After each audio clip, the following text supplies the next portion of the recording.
Is the Young Bucks' last match in Ring of Honor taking place at Final Battle? We will discuss this big pay-per-view with rumors swirling about Cody and the Bucks' new venture. The Bucks also made their intentions known for the IWGP Heavyweight Tag Team title at the World Tag League Finals. We will break down that and several other big headlines from that show.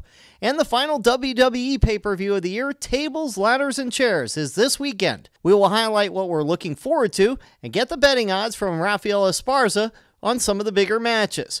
We're back, and so is our Poppin' Wrestling Connection, featuring the holiday classic, Home Alone. And you can keep the change, you filthy animals. Next. WrestlingInc.com brings you Two-Faced Wrestling Talk, the podcast that goes beyond WWE and goes in depth on ROH, NJPW, Impact, and more. Also featuring fun pop culture and wrestling crossovers, listener Q&As, and extended discussions about wrestling topics past, present, and future. Now, here's your host, Kelsi. Oh my gosh, we're back again! We are back. It's Two-Faced Wrestling Talk, and I'm joined, as usual, by my co-host, Paul. Did you miss us? I hope you did. I hope you did too. Judging by Twitter's feedback, you guys did seem to miss us. You didn't forget about us after our brief hiatus. Yeah, you know, things just got really hectic with Paul and really more my work schedule, working all those days a week, 7 days basically, plus the podcast, so had to take a little break just to get all the work done, but I really appreciate you guys sticking with us, and if you're listening or viewing right now, you know, giving us another chance, and we're back in the saddle and ready to go. Well, and we didn't want what we did on the podcast to suffer, and we felt like it was better to take a step away because it was getting too hard to watch all that we want to cover, because we do cover everything. Yeah. Or most everything, and so we just didn't have the time with you working 7 days a week, me traveling. It just needed a little breather, and, there's a reason that we were recognized for being one of the most informative podcasts, which maybe you want to tell everybody about, that while we were away, we were recognized for the work we're doing, and we're very proud of it. Yeah, with the Wrestling Podcasting Awards, we came in 5th for Best Duo, so I guess we're doing something right. I guess so. I guess people can stand us together. I guess so. And we also came in 2nd for Most Informative Podcast, as you alluded to just a second ago.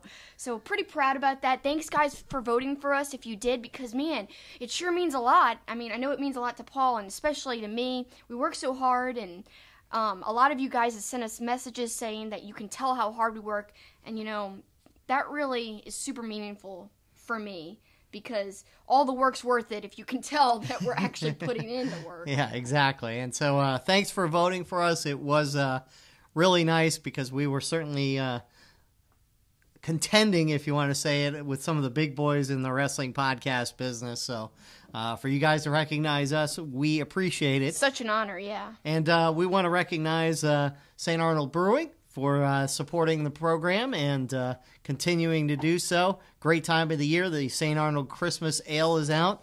In fact, I'm looking to buy some for later for chilling on a cool night with a nice warm St. Arnold Christmas Ale. Yeah. That will be delicious. Ho, ho, ho. It might taste good. I don't know.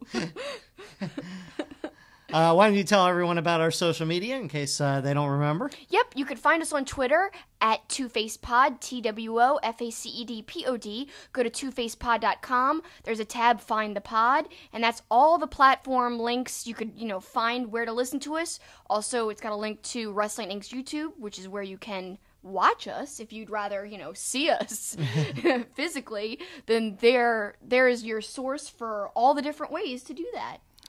And we hope you'll join us on a regular basis as we're back in business.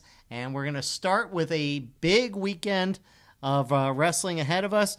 It's time to give our opinions on the latest wrestling shows, news, and developments. It's time for headlines.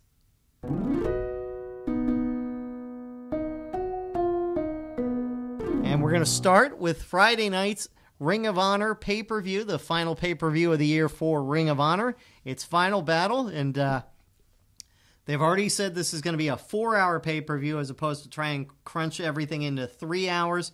The card looks amazing. This is going to be a great show where do you want to start? Oh man, there's so many matches that I'm looking forward to at Final Battle. And this is really Ring of Honor's biggest pay-per-view of the year usually. And there's been so many moments in past Final Battle, pay-per-views that I've loved. I mean, there's been some great Briscoe highlights. In fact, I went back and watched a Bucks versus Briscoes match from a previous Final Battle, and I love it. And speaking of the Briscoes and the Bucks, they are 2 out of the 3 teams that are involved in another Ladder Wars match. The third team being SCU, Scorpio Sky and Frankie Kazarian. And I think that this is going to be a really great match. And if you're not really sure, what the story is going to the match, I feel like ROH is doing this series called The Pinnacle. And it's the same people behind NWA's 10 Pounds of Gold, so it's kind of got the same feel as those videos. And there's this amazing promo by the Briscoes where he's talking about, Mark Briscoe's just amazing as usual, like, yeah, we've been there since the beginning. I can't even do it justice. It's just amazing in the promo in this Pinnacle video. But also then Jay Briscoe comes in and he says, these clowns, it's like being at the circus. The clowns are entertaining for a while, but after a while they're out there too long and you want to send in the animals. And we're going to prove at Final Battle while we're the animals. And we're going to take home, the gold. And I actually hope that the Briscoes win. I really do. I'd love to see that happen. Well, it is interesting in that clearly the clowns he's referring to the Young Bucks. Yeah, they showed videos of the Young Bucks. So, no, the promo, you owe it to yourself if you haven't seen it to make sure you watch it before Friday night's pay-per-view. It's really funny, and the Briscoes are so good, and they are so awesome at promos.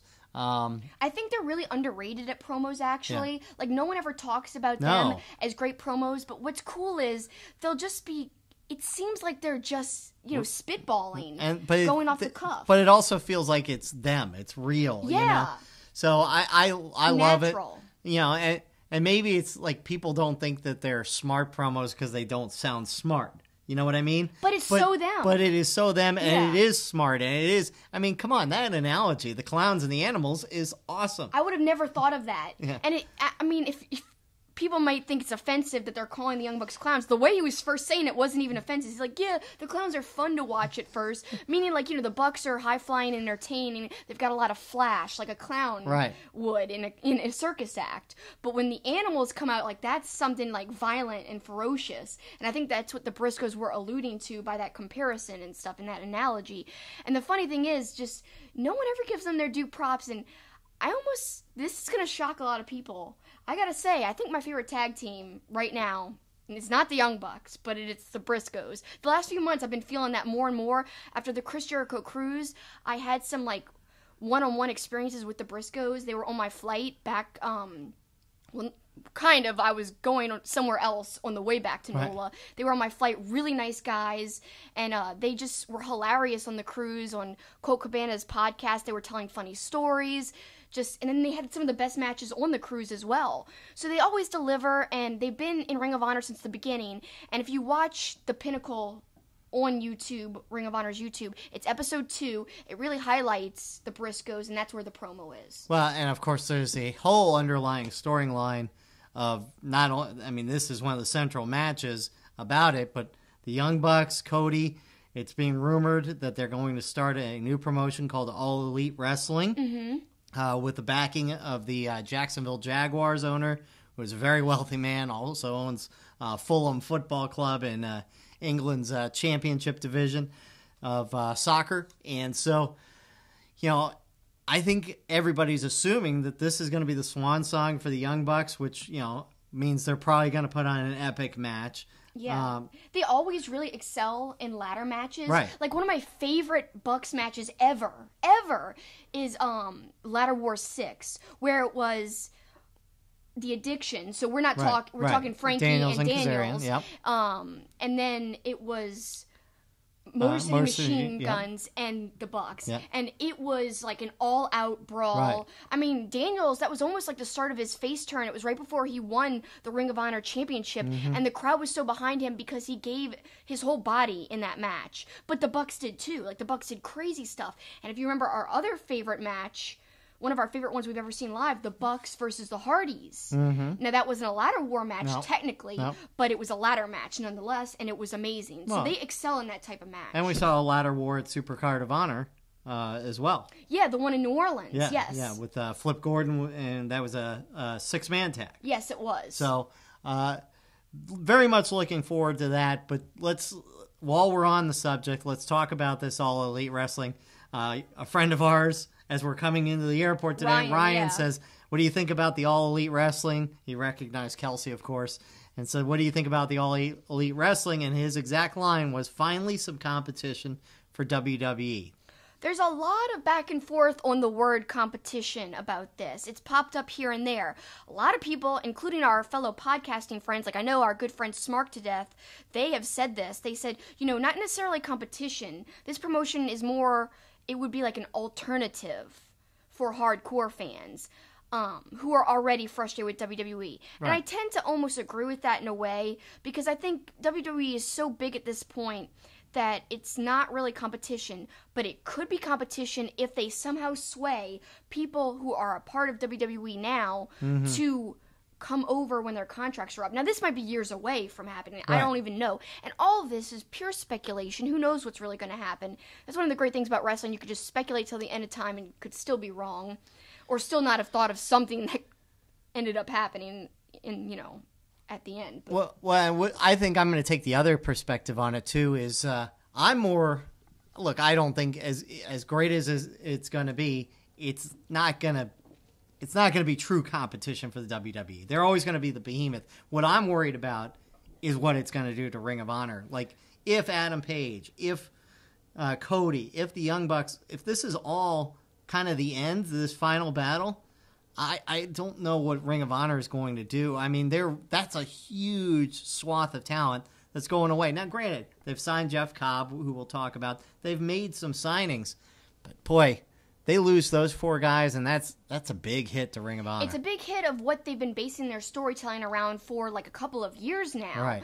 I mean, really, Ring of Honor has been breaking attendance records, and it's kind of going along a parallel path to the rise of being the elite. It's almost like they were going hand in hand. But let's think about Ring of Honor's history. They've dealt with people leaving before, like pillars of the company. Bryan Danielson, aka Daniel Bryan, CM Punk, Samoa Joe, AJ Styles, all these huge names that left. Nigel McGuinness. Yeah. So they have dealt with that before and been okay. But again, for a really long time, they've been good at developing new talent. And I know they've got some new signings, but do they have a level of talent that could sustain them? It's going to keep the eyeballs. That's the thing. Right. They may have great wrestlers, but is it going to be enough to, the next Supercard of Honor, obviously is at Madison Square Garden, and that's a New Japan. And that would fall into after the Bucks and Cody's contracts expire. Right. So that's quite interesting. Yeah. So I'm very interested in seeing how all this is going to shape out. And it affects other matches on the card, and we can talk about it. We mentioned Hangman Page versus Jeff Cobb. This is another one of the matches that's jumping out to us. Well, before we get into that, let me quickly, before we move on, I just want to throw this out because I just thought of it. So, everyone's speculating they're going to start a new promotion and be totally cut off from Ring of Honor completely. Right. I haven't seen a lot of speculation of people saying, well, what if they partnered with Ring of Honor like New Japan does? Right. What if they they create their own promotion, but they still keep a partnership with Ring of Honor and New Japan Pro Wrestling? There's not a lot of talk that I've seen about that. No. And that just came to me. No. That could be kind of cool, because I think to myself... Because then they could also partner with Impact, maybe, too. And maybe so. Maybe kind of what we saw in the Jericho Cruise, a little meddling. Even in stuff. All In, we kind of saw all that. All the promotions working together with the Bucks, because they know how important the Bucks kind of are to kind of crossover appeal, and because they've got a really big crossover appeal with their Hot Topic deal, etc., etc.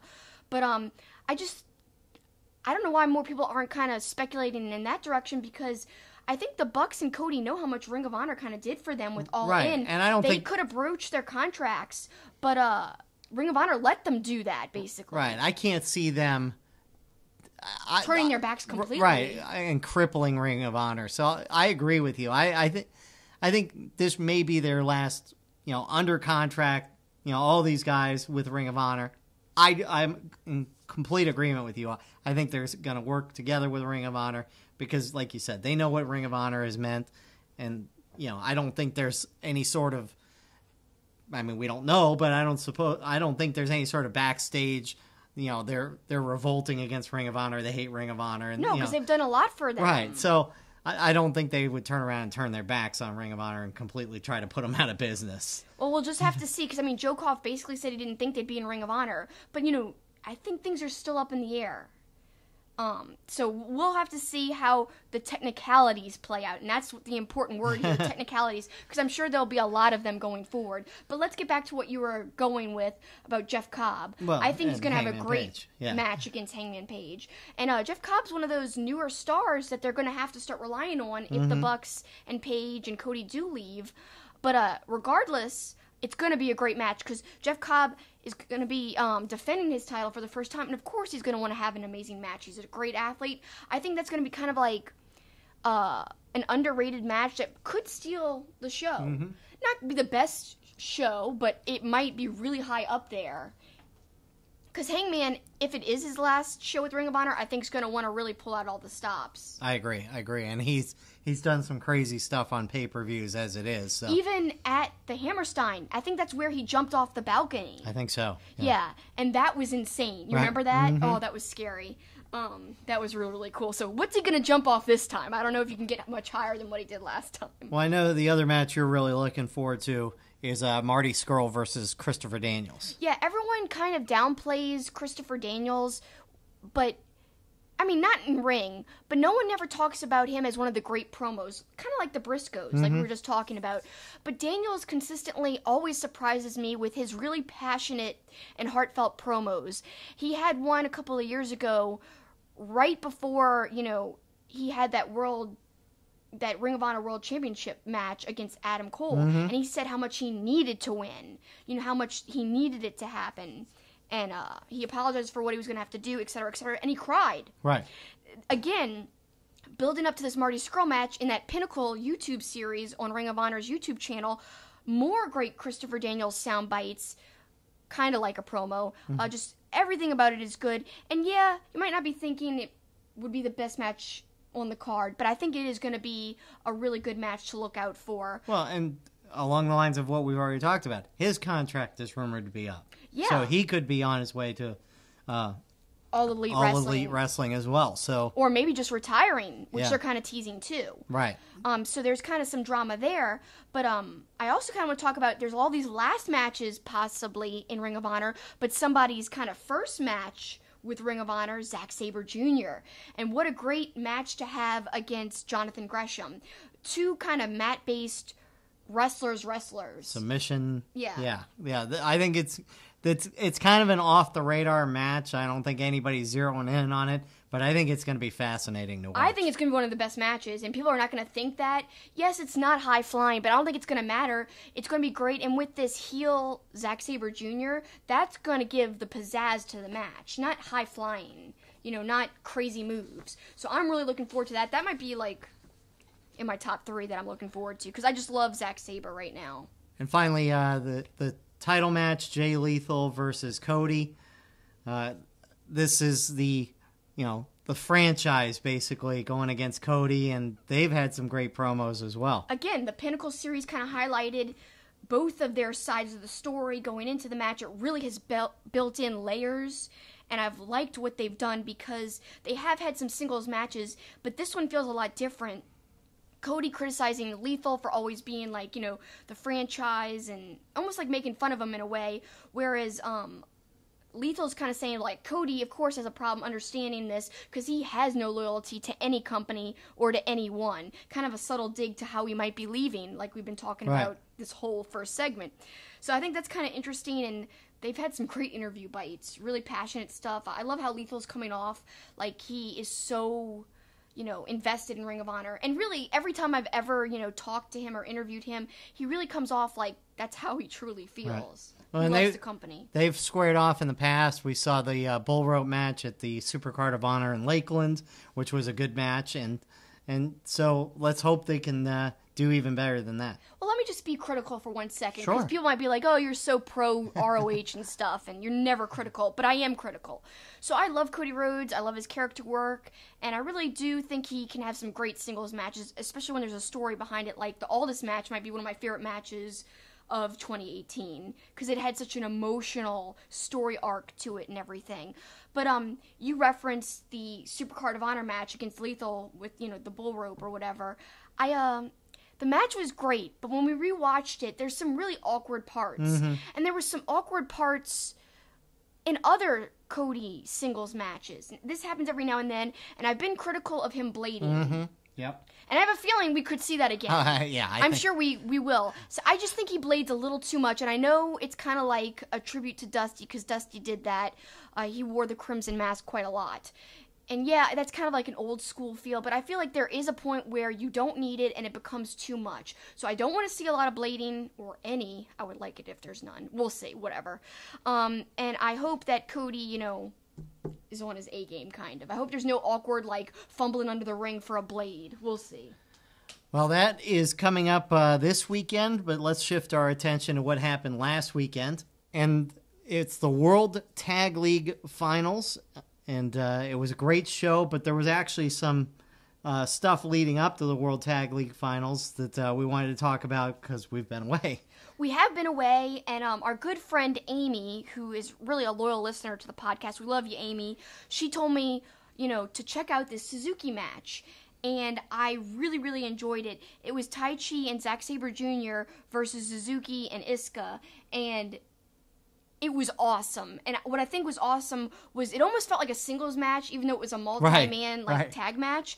I thought it really was great to see Suzuki and Zack Sabre Jr. square off because they're actually like tag team champs in Rev Pro. Right. So to see them go against each other was incredible. And let me just say this. The perfect thing to get me back into wrestling after not having watched for weeks is watching a Suzuki match and being like, man, I love Suzuki. Just everything that is wonderful about pro wrestling is represented by Suzuki. Just great in-ring work, great character work, just everything about him. The evil laugh, the entrance. I just love every bit of Suzuki. So that was quite a joy to watch that match, and I thought it was cool. It's certainly setting up. I don't know if there's going to be a fracturing of that faction at some point, but obviously a Suzuki-Zack Sabre Jr. match is on the horizon at some point. It won't be at Wrestle Kingdom. It could be, though. Like, that's how good of a match it could be. Yeah, but Zack Sabre Jr. has already got Ishii. No, I'm not saying it will be. I'm saying it's worthy of that yeah, caliber. absolutely. And then at the end, you know, Suzuki brought everybody back together and fist bumped them all, and everybody was cool. So. I think it's important to note that Suzuki initiated the fist bump, and even I think it was either Kevin Kelly or Excalibur mentioned that on commentary as well, because I think that's kind of important because Suzuki's just thrown people from his own faction to the side before, but obviously he really respects Zack Sabre Jr., and I like how they kind of kept that as a theme at the end. And as we transition into the World Tag League Finals, obviously Suzuki wasn't in it, but you brought up a good point in one of those early matches. When we're talking about December 9th. Yeah, the final night. And what he brings even when he's not in one of the big matches. I basically said, like, Suzuki alone, just his involvement makes, like, a multi-man match with tons of people worth watching. Just, like, his shenanigans, like, throwing the barricades on people. Like, I love anything involving him because he just brings a natural villain feel, and he kind of brings, like, some fun creative spots in a match, whether it's just throwing somebody on some chairs. And remember, he tried to do a Gotch pile driver on some chairs. Yeah, I can't remember if it was in this match or the other one. That was in the one with Zack Sabre Jr. That was scary. How did the chairs, like, not collapse because they look so flimsy? That was insane. So, yeah, that wasn't December 9th, but I forgot about that spot. No, it was crazy. It was crazy. It was crazy. Also, let me segue, not a match per se, but the commentary, Excalibur, doing some New Japan commentary with Kevin Kelly. Love them together. I thought they had a great chemistry. And we noted, you know, back at All In, because Excalibur was a part of that commentary team as well, he's so good at jumping in, like, kind of doing play-by-play, but not overstepping or talking over Kevin Kelly or, at the time, during All In, Ian Riccaboni. He didn't do that to either one of them in either shows. No, it's really incredible how he folds into a broadcast seamlessly. He's really good because, obviously on PWG, he's kind of the lead. Sometimes he's by himself on some of those matches. So for him to not step, and don't forget Rocky was there too, and there was no stepping all over each other. It was really well done. It really, really was, and I'm not really a fan of the three-man booth, and I know you're not either. No. But Rocky barely said anything, so he was kind of not there as much as Excalibur and Kevin Kelly. But got to give props to Excalibur because I'd love to see him do more New Japan commentary. And weird side note, he's got like a voice that sounds like Don Callis at some points. Yeah. It's weird. Yeah. Like a more serious Don Callis, of course. It's funny, though, because Excalibur is no stranger to being actually quite silly on PWG commentary, but here we got to see a nice, serious, really professional side of Excalibur, and he thrived in that role. Well, before we get to the World Tag League final, there were a couple significant singles matches, and unfortunately I had heard the results beforehand, but this is a credit to how much I like these guys that I wanted to watch both these matches regardless. But we'll start with Ospreay and Tai Chi. And gosh, Ospreay, we say it all the time. I know we're like beating a dead horse here, but he is so amazing. And I think the testament to how good he is Tai Chi is certainly not one of our favorites. No, we always say, get out of here, Tai Chi, when he comes on the screen. I would contend that was one of the best Tai Chi matches I've seen. No, it was. And a lot of it really, though, is a testament to Ospreay's great selling. Right. Really made Tai Chi seem like more dangerous, like what he was doing was really like effective and stuff. So Ospreay was just selling left and right, like he always does. I always say, I know, again, like you just said, beating a dead horse, but he's really one of the top probably 3 sellers in the world of wrestling. He's incredible, and I think it's never over the top either. It doesn't feel like fake. Even when he screams, it feels believable, and I don't know why. Like, what is that fine line of not being too over the top and almost like ridiculous? Like somebody who I think is way over the top is Velveteen Dream. Mm-hmm. Sometimes he just is flopping all over. Ospreay could be like that, but he just walks a fine line. Someone who's really good at selling, I think, who's in the same class as Ospreay is AJ Styles. Mm-hmm. So that's good company to be in there. I still think Ospreay's almost even better at selling than even AJ. To me, I mean, Ospreay, Suzuki's my number 1, but Ospreay's just behind him at number 2 of my favorite wrestlers ever. One of my favorite moments in the match is Ospreay yells at Tai Chi, "Come on, MFer," and Tai Chi responds by just kicking him. So you're like, okay, yeah, I'll okay, kick you, here I come. I really thought that was a great match. We didn't mention that it was the number 1 contenders match for the never open weight title, and a chance to wrestle Wrestle Kingdom. Ospreay gets the victory there. Terrific match. So then he would face the winner of Goto and Ibushi. Now let's make a note about this, because we were thinking this was going to be an awesome match. Right. Goto's had great matches, and of course, your boy, Ibushi. Yeah. I mean, he's had amazing matches with all kinds of people. So, to our surprise, this wasn't really our favorite match of the night. No, it was good. Obviously, it was really good, but it just wasn't great. It wasn't. I liked the Ospreay match better. Oh, much. Yeah. Which is funny, again, because Tai Chi was involved. Yeah, whatever. So, good match, not great. The Kota Ibushi, when he takes the lariat on the apron and lands on the back of his head, I'm like, I mean, I know they're professionals, but man, that looks dangerous. It did look dangerous. And let me kind of go back and address what we said about the match not being our favorite. Like you said, it was good, but I don't think the reason it wasn't the greatest, because people might blame it on Goto. No. Because he's not like a very prominent person. But no, Goto's had amazing matches. Like, look back at Wrestle Kingdom where he wrestled Suzuki in that hair versus hair match. That's one of my favorite matches of the whole year. Right. That match was so passionate and emotional and really, really well done and hard-hitting. So it's not Goto. He's had great matches. I think it just felt like they didn't do as much as they could have. I don't know why, it felt, not that they were limited, and maybe they were, I don't know, but it just felt like they didn't do everything that we know they can do. So that's why I was kind of let down by the match. And I don't know what it is, but it almost felt like, even though there was consequence to the match, it almost felt like there wasn't. Right. Because it was for a title, which is what was odd. But, like, going in, I know probably why I feel that way. Because Ibushi, to me, I don't emotionally connect with him. I never feel like he's like, I want this title, like he's emotionally invested in what he's doing. Maybe that's why I feel that way, but I don't know why you do, because you love Ibushi, so I don't know. Well, Ibushi does get the title, and so it sets up Wrestle Kingdom 13 Which this might be the best match of the card for me. I was going to say the exact same thing. You took the words right out of my mouth. Sorry. Look, Kenny's on the card. And we'll obviously in a couple weeks get into all of Wrestle Kingdom. To me, this is going to be the match because think of the matches just in the last year Ospreay has had. The one against Marty Scurll, which was incredible. Oh my God, that one was so hard hitting. Oh. Then you look at during G1 Climax, Kota Ibushi against Ishii. Unbelievable match. The match against Tanahashi. The match against Kenny Omega. So you put these two in the ring together, it's going to be, in my mind, on January 4th, we're going to be talking about this. This is going to be a match of the year contender. Oh, yeah.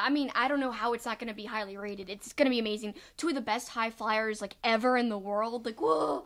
And the cool thing is, there's so many Ospreay moments to look forward to because he's also wrestling Neville in Rev Pro, I believe. I think it's Rev Pro. And it's going to be incredible. And, again, two of the best high flyers in the world going at it. And, it's going to be an exciting few months for great matches. Well, speaking of Wrestle Kingdom 13, we've got a tag team match set after the World Tag League Finals. It was God versus Sonata and Evil. Sonata and Evil looking for the repeat. And I thought this was... the crowd is really, first of all, into Evil. They love Evil. Yeah, his gimmick's really cool. I love Evil as well. It's funny. You always compare him to Rob Van Dam because he looks like him so much. The tights, the hair, yeah. He really, really does, especially, his gear. But I just love the way he wrestles. I think he's consistent. I like his gimmick. I like him, too. The Magic Killer they hit, and the crowd thought it was going to be the end, and Tama kicks out, and then... That was awesome. We were like, oh! Yeah, no, I literally thought that was going to be the end of the match. And then when Tama kicks out, I think, GOD's going to end up winning. But they hit Darkness Falls, and Sonata hits the moonsault, and so Evil and Sonata win back-to-back World Tag League titles, which is pretty cool, and that sets them up for a title match against God at Wrestle Kingdom. But then the Bucks come out, and they insert themselves into the mix for Wrestle Kingdom. So now it'll be a triple threat, which I think is going to be another one of those incredible matches at Wrestle Kingdom 13. I love everybody involved. I think it's going to be awesome, and I'm looking forward to that one quite a bit. So let's shift to WWE now, and this weekend... Do we have to? I'm sorry. Oh, it didn't take long. Y'all can at me if you want. That's fine. It didn't take long for Kelsi to get right back into her disdain for WWE. I will say I watched the last WWE pay-per-view, and then I didn't watch wrestling for weeks after that. Well, I don't know. I will say it... I'm actually going to reference something from Raw, and not much beyond that from the weekly TV. But it's funny you said that because on Monday Night Raw, Seth Rollins had a promo at the beginning of the show, and it was supposed to be a shot at Corbin, but it felt to me a lot like, I don't know if people are saying it this way too, it felt like a CM Punk kind of promo because it was very steeped in realism. He talked about... Under your watch, Corbin, we've got some of the lowest ratings the company's ever had on TV. So he pulled out actual things, and then he brought up a stat that we know he's not on Raw wrestling very often, but he said Brock Lesnar hasn't wrestled in a match on Raw since 2002. And you confirmed that's true? I have not confirmed that, so I'd have to go back and look and see. Because I thought they touted that he did, or maybe that was when he was on SmackDown once, and they're like, he's back on SmackDown. Maybe that wasn't Raw. Yeah, and I thought I thought even going back leading up to the Goldberg thing, I thought he had a match. At least one, but regardless, the Seth Rollins promo was... steeped in realism. Yeah, and kind of taking a shot at the WWE product. He talked about how they're not using their talent, which we know. So I thought that's going to lead me to something a little later in the show when we close out the show. Well, let me just mention quickly that, although he is right, because a lot of people are reporting, including Wrestling Inc., that Raw this past week was the lowest rated Raw, of all time. And it was the lowest rated, second hour, etc., etc. But, ratings are falling everywhere. Well, yeah. Across TV. Yeah, of course. TV is a changing landscape. You and I know we're in TV. Yeah, exactly. So we're very much aware of this terrible factor. But you're kind of safe. I mean, sports, that's always going to be around in some way, shape, or form. Maybe not on cable as we know it now, but it will be around forever in one way, shape, or form. But yeah, I don't know how much emphasis we as wrestling fans should place on these ratings and how they're falling. Because it's just not the same as it was in the 90s. I mean, of course, wrestling's not as popular as it was then, but the TV landscape as a whole is not the same, period. It's hard to compare. Well, let's jump ahead and this weekend's Tables, Ladders, and Chairs, which is always kind of an entertaining pay-per-view, a lot of gimmick matches, obviously. Rafael Esparza from MyBookie.ag gave us a bunch of prop bets and odds. And remember to start up an account with MyBookie.ag, use the promo code KICKIT, and you can benefit us and get an account going. And, hey, college bowl season's coming up. You can bet on the games. Obviously, the NFL playoffs are right around the corner.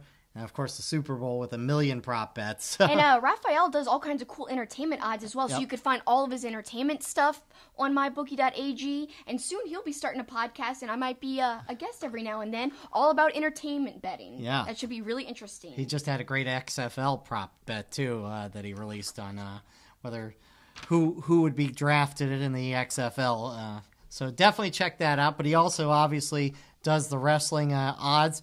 And we'll talk about the 4 signature matches, I think, from TLC. The Raw Intercontinental Championship, Seth Rollins versus Dean Ambrose. He's got Dean Ambrose at -160, so he thinks Dean Ambrose is going to win that match against Seth Rollins. We've seen them go against each other before. Not in a while. No. Not in a while. But they've had some good matches in the past. Oh, yeah. But I know you, kind of like what you said about Cody, is something you feel about Dean Ambrose sometimes. I feel like he can get really sloppy in the ring, yeah. I mean, I feel like sometimes he cuts corners. Now, since he's been back from injury, I feel like he's kind of hot right now. Like, people are really behind him. And I think he's been sharper just because he's been away. So, I don't know. It just depends on how invested Dean Ambrose is into the match. And I think he's kind of, fresh right now. So I don't see any reason why it wouldn't be a decent match. I do kind of lean towards Raphael's thinking. I think Dean Ambrose is going to win. I don't know. Well, we do know Seth Rollins always brings it. So should be an entertaining match. What do you think about Dean Ambrose's character change and stuff? You think it's weird? It kind of seems like Bane a little bit from Batman. It is a little weird.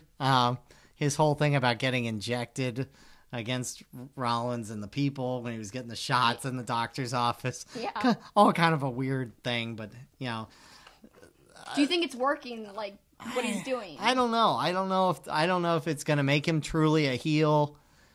It's kind of odd. I don't know. They built it up that he was going to turn, so that part wasn't a surprise when it happened. Yeah. I just don't know if I feel the reason he's, Yeah. So that's a good point. I like that statement. I'm not enunciating it exactly how I want it, but yeah, I'm not. You're not believing the reason why he's like this. And I'm going to say that again in about 2 minutes when we talk about one of the other matches. Okay. Look, Seth Rollins always brings it. I'm hoping it's going to be as good as I think they were in a Hell in a Cell. I think it was either a steel cage or a Hell in a Cell, but they had a great match in the past. So hopefully. Oh, it was. Yes, I do remember that. That was an amazing match where they were both outside the cage and they were beating each other and they both fell through the table. Yes. And it was one of those ones where they actually fell through the table and didn't spend 2 minutes beforehand looking down at the table. That was soon after, they had this great rivalry, and it was kind of after Seth Rollins betrayed the Shield and stuff. And that was some great storylines for a while there. I think that was back in, 2015, 2016 or something? Maybe even earlier, I don't know. But it was good stuff. The other big one on the Raw side, the Women's Championship, Ronda Rousey, he's got as a decided favorite, -1,000 against Nia Jax. They had a great match before Alexa Bliss cashed in Money in the Bank. That was, remember, they let Nia Jax kind of ragdoll Ronda Rousey around. So I think this could be a good match again. No, we didn't have a podcast after the last pay-per-view, but I will say this. I loved that Rousey match against Charlotte. Mm-hmm. I loved it. It was. Like, everyone was going on and on about Becky and Charlotte. I loved it so much more with Ronda. And she got so much hate. Like, I just want to touch on this because we didn't get to give our 2 cents when it happened. Like, Ronda got so much hate from the audience, and it wasn't, like, no respect at all. Right. And she took, like, all that beating to the body and stuff. Like, I respect that. I don't know why everyone's like, oh, she just got everything handed to her, and she's horrible. And I really loved that match. Yeah. That was an amazing match. No, I think, she has proven her worth in WWE. Yeah. I mean... I'm not with the haters. No, look, I'm a fan of Charlotte. I'm a fan of Becky Lynch. In this tables, ladders, and chairs match, which I think is obviously it's a first for the women's division, I think it's going to be a really great match. If Charlotte brings what she did against Ronda Rousey, Asuka being inserted, I think making it a triple threat adds to it a lot too. Oh yeah, it gives it some kind of variety from what had been going on between Becky and Charlotte for a while. Asuka needs something. Yep. I want Asuka to be prominent again. I do she too. has fallen behind so much in the division. And sometimes she feels like a joke, where she was really a threat before. So just, come on, Asuka. I want her to, as a character, to be built back up again really, really bad. Well, and I think... obviously, I don't think she's going to win here. Look, and neither does Raphael. He's got her at the longest odds at plus 225. He's got Charlotte, actually, as the favorite at plus 105. Becky Lynch at plus 165. I think they love the Charlotte versus Ronda, and they still want the Becky versus Ronda. So I think one of those combinations is going to happen at WrestleMania. So you don't think it could be like a triple threat? I don't know. Between the three of them? I don't know what's going to happen there. I think it could be a triple threat. I mean, we're looking down the road, but I'm thinking if Charlotte or Becky doesn't have the belt, saying Asuka wins it here, I think one of those two goes on and wins the Women's Royal Rumble and challenges Ronda Rousey. Yeah. So, I'm going way down the road here. But so it wouldn't shock me if Asuka wins, because it would open the door for one of the other two to win the Royal Rumble next month and then challenge Ronda Rousey. Oh, you're right. I'm totally forgetting about brands and stuff when I say a triple threat. But somehow in some world, I think that could be like a really cool match. Yeah. No, it would. It'd be awesome. Finally, SmackDown WWE Championship. Back to forced heel turns. This new Daniel Bryan. Some people like it. I've read. Well, because it's unique. I will say I like it a little better in the last couple weeks, because he's going into his full-on earthy, you people are all destroying the environment. He beat up Mustafa Ali because Mustafa Ali owns an SUV. Yeah. So it's a little better, but when they first did it, it was like, boy, this is a forced heel turn, But it's better now, and Daniel's the champ, and Raphael's got him as a huge favorite, minus 360. AJ Styles plus 260. How do you see that one? I think Raphael's right. Yeah. I do, yeah. Daniel's going to hold the belt. Styles was on top for so long, and Bryan's really popular, so yeah, I think he's correct. I wonder. I'm going with Raphael. He's got a good record, Right. I wonder who Daniel Bryan's next opponent might be at the next pay-per-view, if that's true. As you look at the list, let's wrap up this segment. Maybe one match that you're interested in that's not one of the main matches. You're putting me on the spot. Can I say none? No, I'm sorry. I'm just joking, guys. I'm just joking. I'm doing the patented Kelsi, hating on WWE thing. It's part of my gimmick, so I have to do it, guys. No, but seriously, oh gosh, I don't know. I bet you Natalya versus Ruby Riott will be good. Because guess what? Ruby Riott was having some great matches when she first, debuted on the main roster. Natalya, to me, she's the workhorse of the division. She can have a great match with anybody. It's just if they make it silly, hopefully they don't. Hopefully they just let them do, what they can do, what I know they're capable of doing. And I hope they don't cut them on time, because that could easily happen too. I'm going to go with, we know Buddy Murphy versus Cedric Alexander for the Cruiserweight Championship will be great. They've had great matches, and, Cedric Alexander is phenomenal. The guitar ladder match will be interesting. Elias versus Bobby Lashley. But I'll say if I'm going to say the next best match after the four we discussed that I think will be good, even though it seems like we've had one combination of these throughout, the Triple Threat SmackDown Tag Team Championship, the Bar, the New Day, the Usos. It's going to be great match-wise. Yeah, I think it'll be a great match. I'm just kind of tired of seeing the matchup over and over and over and over and over and over again. Again, I'll say it again. I really wish we just had one tag team belt so that both divisions would be involved in it. You're really down to like 4 or 5 teams on each show. There's only so much variety you can do.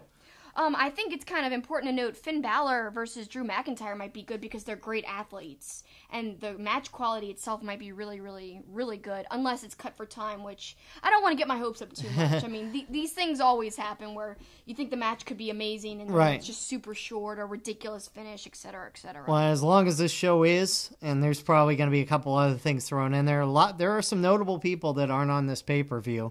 So it'll be interesting to see what direction they go with some of that, and we will talk about it next week. But before we move on, let's just remind everyone what our saying is. If you guys disagree with any opinions we have, that's okay. If you love WWE, if you're super pumped for TLC, if you think every match is going to be amazing, that's okay. If you agree with this, that's okay too, of course. Let's just remind everyone it's okay to agree to disagree as long as you're being respectful to each other. I'm respectful of all opinions. Tell me why you disagree. Tweet at me at SuperKickinIt. I'd love to hear why. I'd love to hear what you're looking forward to, what you're not looking forward to, etc., etc. We're all respectful here, and that's cool with me.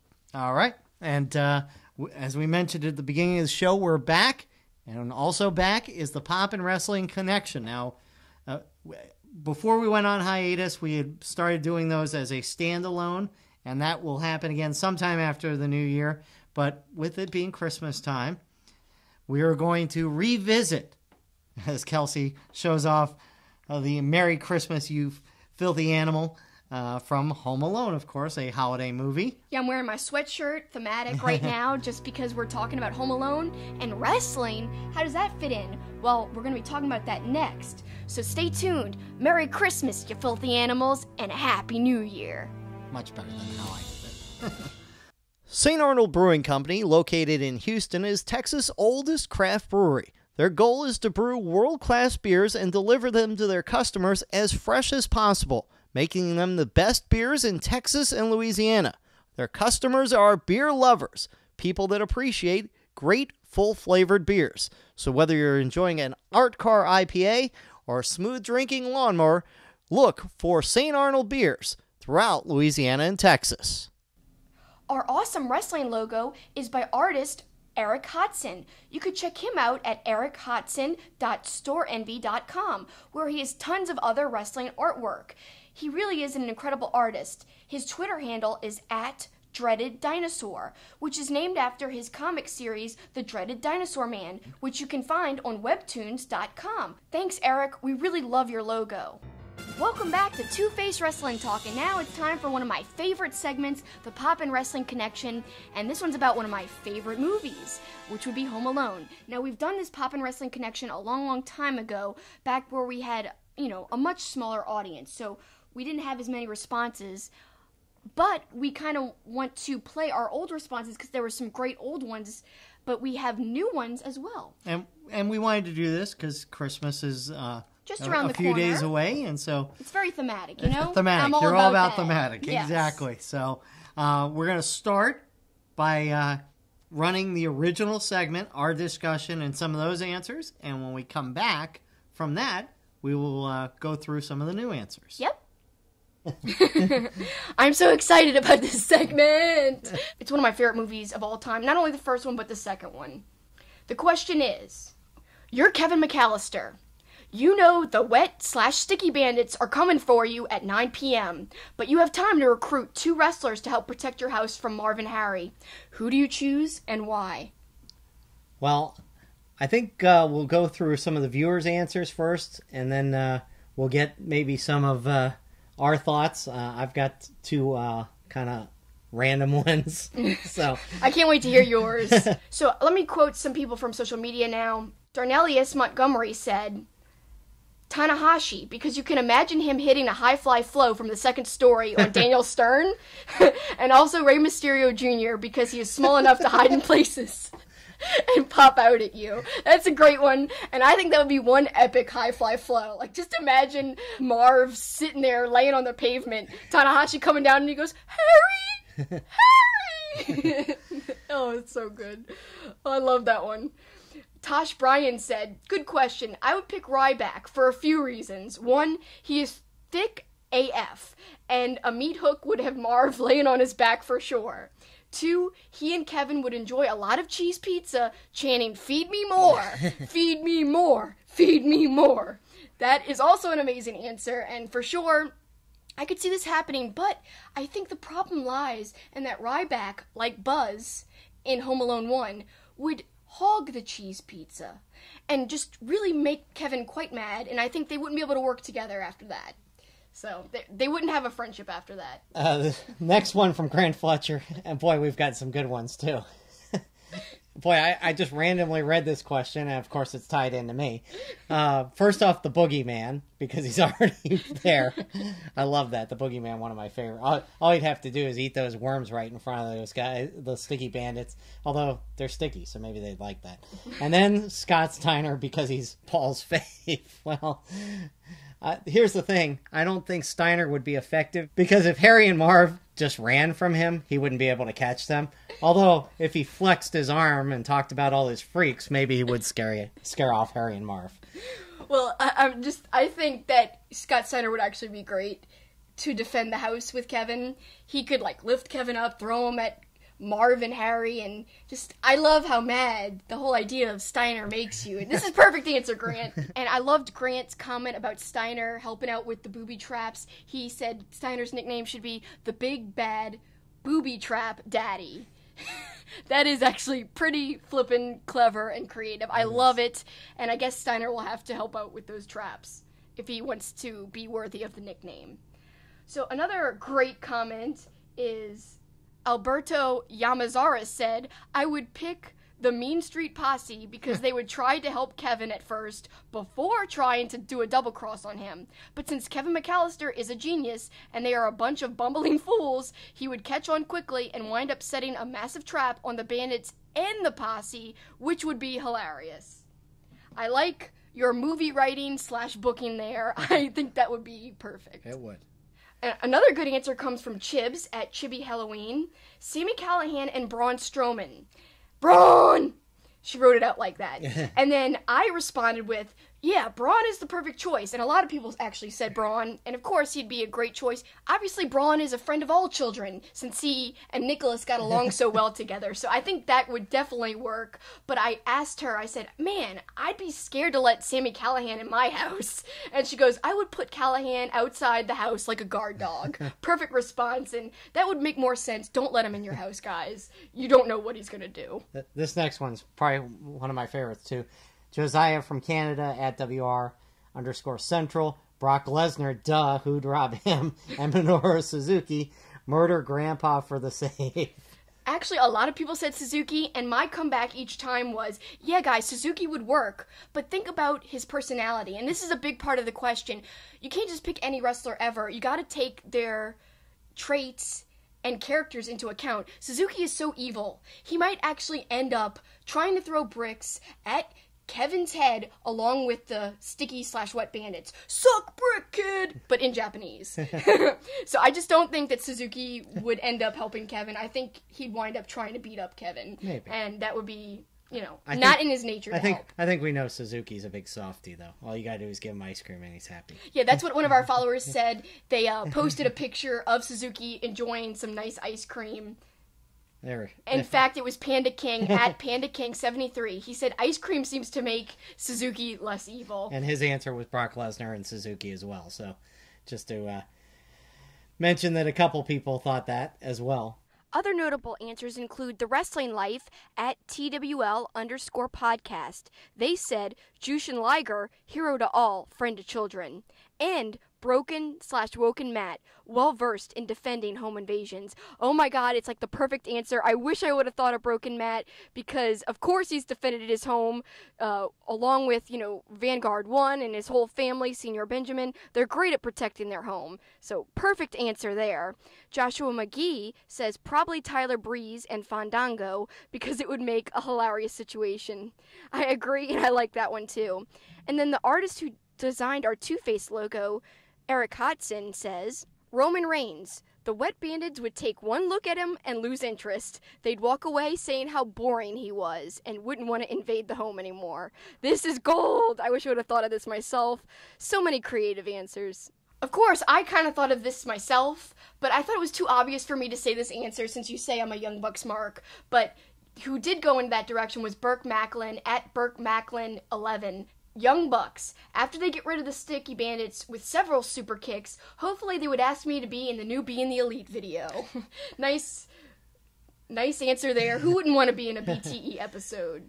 And finally, I want to give a shout out to Mr. Bagshaw, Golden Graham, who asked Mason on their podcast, MGB Wrestling Pod. You could find them on Twitter. He asked Mason to answer the question for me, and Mason went with, and this is actually genius. They said other answers, but the one that stuck out to me is if you could choose a dead wrestler, he would choose Andre the Giant. Because who would mess with him? That's a great answer. He's pretty big and scary, and I just think that who would want to go against him? And Mags and Bags at Deej Kirkby. Big Boss Man and the Mountie, they're cops. They can arrest Marvin Harry with little resistance.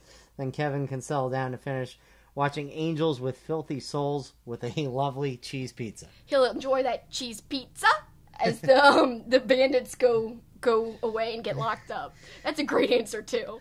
Very entertaining answer. So now I'm going to give you my two. Okay. Even though I'm not a fan of him, he's the king of hijinks in New Japan. Yanu would be one of them. Yes. I'm so glad you picked Yanu. So, some other person said Yanu as well. Yes, to be fair. Yes, somebody else did but too. You had the idea first, before I read you that answer. Yeah, before you even posed the question out on social media, just because he's a goof. And I was trying to think of another goof, but then I went another direction, and this is going to completely come out of left field. I think my other choice would be Sabu.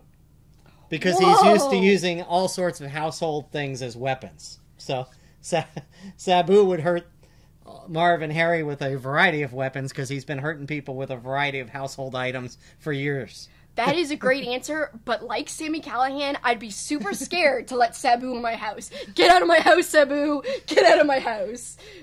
No, I'd be a little scared, but it is technically a very sound answer and could most certainly work as protection against the Sticky Bandits. All right, so who are you choosing? Oh, this was really hard for me, but I feel like Takahashi, with the help of Daryl, so that counts as one, because he's carrying Daryl. It's still one person. So Daryl could be sitting in front of the dog door in Kevin's house, because in the first Home Alone, you see Kevin's insanely huge house. You don't even know how that family can afford to live there.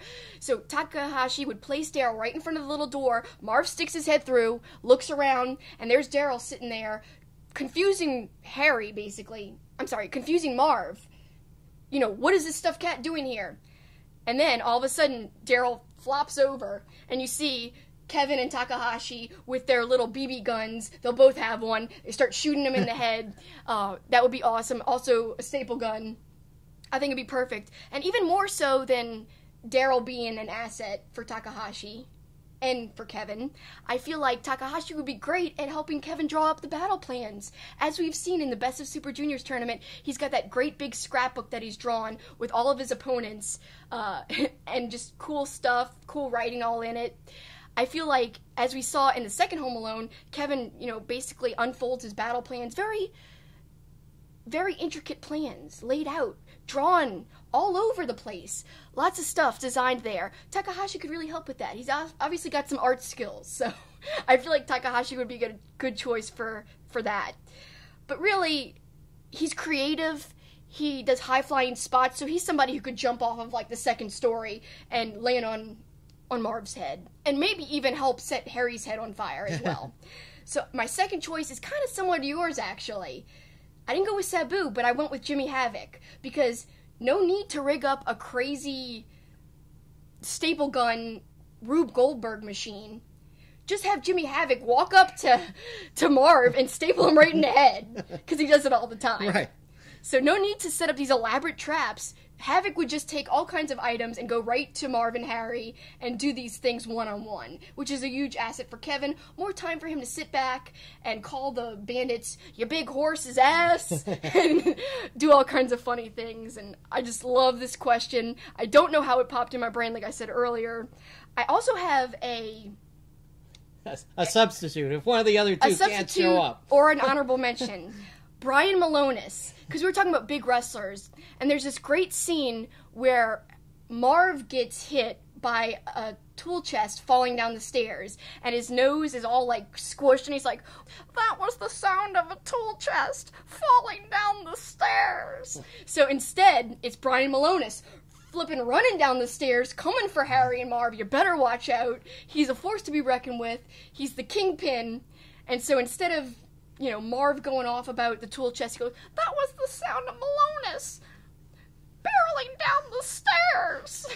And I think that'd be a great choice. I'd love to see that. And then Malonis could just sit on them, do whatever to them, throw Kevin at them, much like the other big choices. But I just think it'd be fun if it was Malonis. Since he's such a nice guy in real life, I think he could work with Kevin and get along good with him. And I'm sure, Malonis, would you enjoy a cheese pizza slice with Kevin? I think you would. Probably. And, we've said a couple quotes throughout this segment because I had to work them in since I love Home Alone so much. A few more I want to quickly say is, I love how formal Kevin is, especially in Home Alone 2, where he's basically talking to his family, scolding them, saying, like, "If you guys weren't so stupid as to believe his lies," talking about Buzz's lies, and "beat that, you little trout sniffer." I love that one as well. Who wants to have Christmas in a tropical climate anyway? I don't know, what 10-year-old... or even younger kid says that. I don't know. It's very unlikely, but I love the writing and the way that Macaulay Culkin says these lines. It's so great. "Buzz, your girlfriend, woof." And finally, my favorite quote, "Merry Christmas, you filthy animal, and a Happy New Year." And also, Tim Curry, he's got some great lines in Home Alone 2 as well. But thank you guys for your answers. Man, I can't tell you how I enjoyed this. Like, I enjoyed it so much. She did. So, we were kind of, nervous, about the response when we put out this question again. We've already done it once. Right. And we're just coming back. Yeah. So, we kind of asked the question, and we got over 100 responses on Twitter. That's insane. That's one of our best ones, and obviously... we can't read all 100 responses, or this will be a 3-hour podcast. There's no way. And I really wanted to read even 20, but even that's too much when we played our old segment, which I thought had a lot of stuff worth revisiting. So we just picked out a few. But you can see everybody's responses if you just go to your social media. Yeah, if you go to my Twitter, at SuperKickingIt, now that's with a G, so SuperKickingIt. Go to my profile page and scroll down till you see the Home Alone tweet, and just look at all of the responses. There's some hilarious, great ones. I mean, Amy had some great stuff. D. Kirkby. Please check out all those responses. And that can read them all. Yeah, and that can start a whole new side discussion because you can comment on each other's choices and really have some fun with it. So there were some similar choices, too. Mm-hmm. Actually, a lot of people said the same people, Suzuki, and we'll get into all that, but there was a lot of, hardcore, scary people that they recruited. But we decided to whittle it down to the responses 12. That we thought were the best, so 12 of them. We're going to start with @Sean Ross Sapp. He says, "Coco beware," because he can control the birds in Central Park. I love that. Oh my God, it's so perfect to the story. That's Home Alone 2, but it still works. It doesn't matter, yeah. In fact, this is a sequel to the original Poppin' Wrestling discussion on. So this could be about Home Alone 2. It could this be. is like our Poppin' Wrestling Home Alone 2. And then Triple H, because he knows how to work a shovel, even as an old man. So like Old Man Marley in Home Alone 1, Triple H would be like Old Man Marley. That's perfect. And he'd help Kevin get away from the robbers. @WrestleComDAK, if I'm looking for someone to scare them out of the city, then I'm going with Haku and Ken Shamrock. If I'm looking for someone to help me with booby traps, then I'm picking Chucky T and Toru Yano. Toru Yano probably would be up for some hijinks. And lots of people went this direction, including... It's probably Joe, Minoru Suzuki, just him, maybe Toru Yano for comedic relief. See, another, similar thing there. At Wrestling Otter says, but in all honesty, I like my chances against Harry one-on-one. So if I could only name one, I'm going with Scott Steiner. He's going with the percentages, with the numbers. Yes, and 33 1/4 chance of beating the Sticky Bandits. And Angry Rage, all he's got to do is flex and talk about his freaks. And get off my lawn. You just love Scott Steiner. Love Scott Steiner. Oh, God. At _big_Shaw, bronze left hand and bronze right hand, so that the Sticky Bandits get these hands. Get these hands! You gotta do it like Braun. No, you are the Braun expert. You're the one that needs to do it. Okay. Then we've got at Deep Fried Whiskey.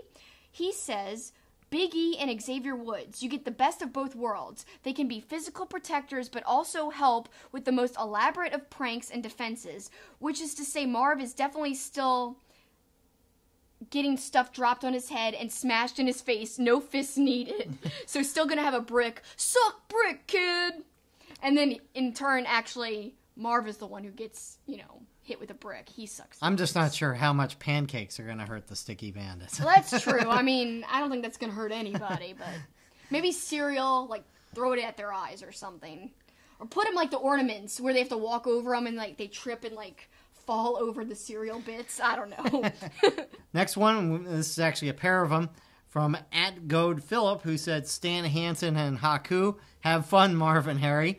To which at FDOOSEY responded, Haku would turn it into a horror movie, bandits running for their lives, pieces of their bodies bitten off, blood everywhere. I'll take 2 tickets, please. Yeah, it sounds like a fun movie, but not exactly family friendly. Then we've got at JMells1323, Big Boss Man and the Mountie. I know there's potential for friction there, but the Mountie always gets his man, and Big Boss Man will make sure they serve some hard time. Well, plus you put those authority figures there, it might scare off the Sticky Bandits as well. Very appropriate there, I like it. At CP Buff 22, Marty Skrull because he knows how villains think. I like that. And Mick Foley because he could dress as Santa over Christmas and show Kevin how to implement barbed wire and thumbtacks into his traps. I think that's one of the best answers. Besides Sean's, I think this one's really good too. I like that. The birds in this one. Yep. Great answers, guys. Then we've got our good friend at Take the Bump Pod. Okay, first you got to figure out who fights bad guys. So for me, I'm going with Shane Helms because he's a superhero who fights crime, and the Big Boss Man, we've got a repeat there, because he's a cop and he can arrest them. Just like in Central Park where Marv and Harry get arrested at the very end of Home Alone 2 and Marv is screaming, ah! Because he's getting attacked by birds. So Big Boss Man would be the arresting cop there. At Chibi Halloween says Johnny Impact because of his agility and parkour background, so he can run in and around the house without problems. And Brian Cage because he's a powerhouse as a guardian, can never hurt, and he's very fast if he wants to be. Then finally we've got at Be Better Gamer, Toru Yano again, and Colt Cabana, both for their excellent comedic skills, especially physical comedy. Yano probably would lay better traps than Kevin, and Colt would know how to throw those not quite PG, but just barely makes it in the movie one-liners. Perfect for the movie. I love it. So some good stuff there, and again, we would have loved to have gone through everybody's, but again, it's all on Kelsi's social media, so keep the conversation going, and maybe it'll continue all the way to next Christmas. Yeah, because next Christmas, I think I'm going to ask people which wrestlers would be cast as Marv and Harry. Well, maybe. I was actually going to suggest that. So yeah, let's next Christmas make a date for a year from now that we're going to recast the Sticky Bandits. Yeah, that would be so much fun. Well, that's going to about wrap things up, and again, we will start doing standalone Poppin' Wrestling sometime after the new year as we get back into it and football's winding down and everything like that. As Two-Faced will be coming back in the not-too-distant future. We've got something special next week, a Christmas song that you created. It was my first YouTube video about wrestling on my wrestling YouTube channel, Super Kicking It with Kelsi.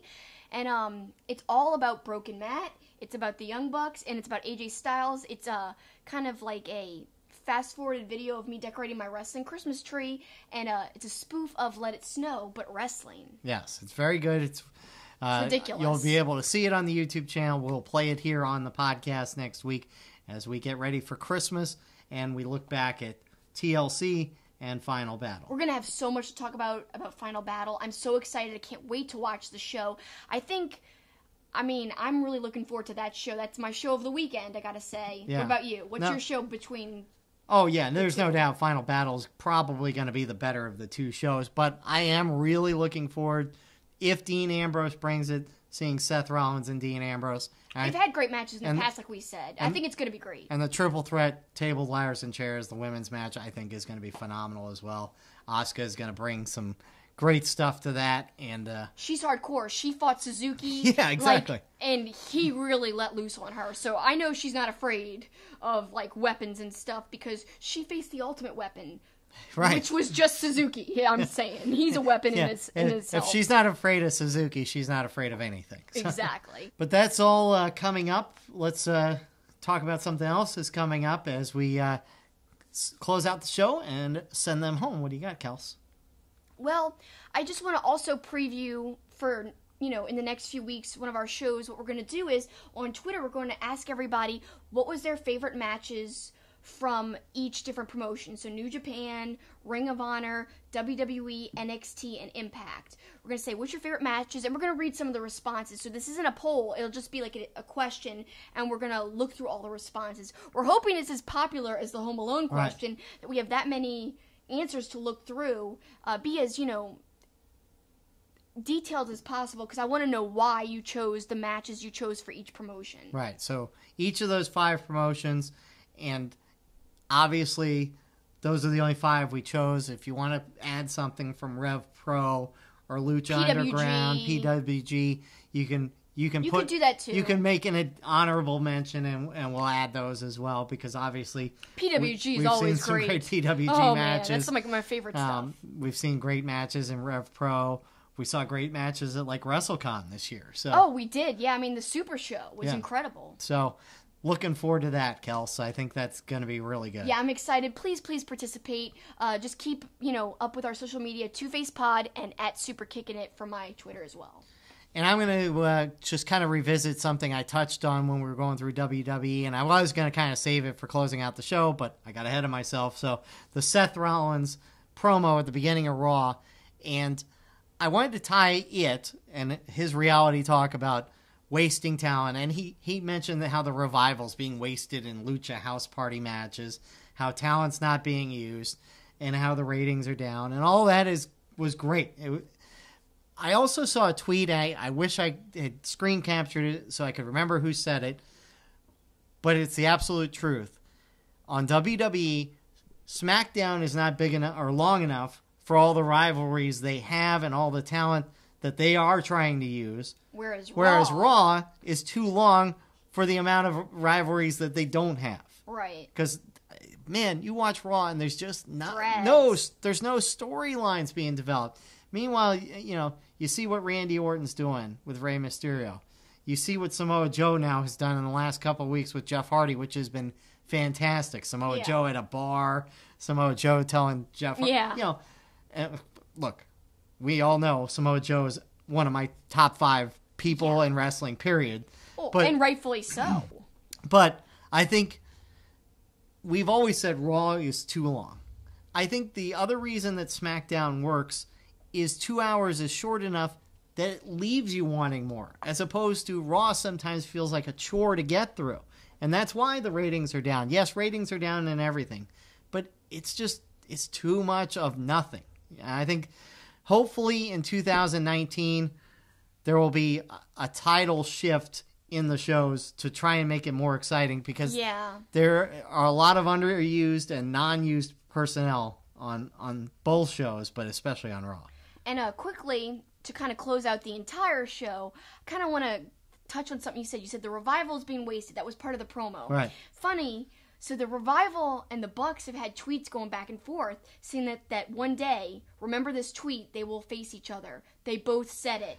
The Revival and Matt Jackson, they both said that. So what does that mean? Are they teasing something? Are they just kind of having messing fun? Around? Yeah. Well, look, they had the whole Twitter rivalry as it was. So But now it's going deeper, and they're actually calling each other out, saying they're going to face each other. So I love how that's adding to the speculation of everything we talked about. So we're coming full circle here to wrap up the show. We opened up with the Bucks and talking about All Elite Wrestling and what is this, going to mean for everything. And now we're talking about the Revival. Are they going to be in All Elite Wrestling? Is this all just a swerve and the Bucks are thinking about WWE? Is it all just a big game? We don't know, but it's so fun to think about. It is funny you said that, and I was thinking that the Young Bucks are so smart. This could all be an elaborate ruse. I know. There could be nothing going on. Cody could have just been sitting at a Jaguars game in a box because he wanted to go to a Jaguars game. And they could just re-sign with Ring of Honor. Right. We don't even know. Yeah. That's like the beauty of it all. Yeah, that is, look, the Young Bucks are the kings of promotion, and the kings of social media. Yeah, so and manipulation.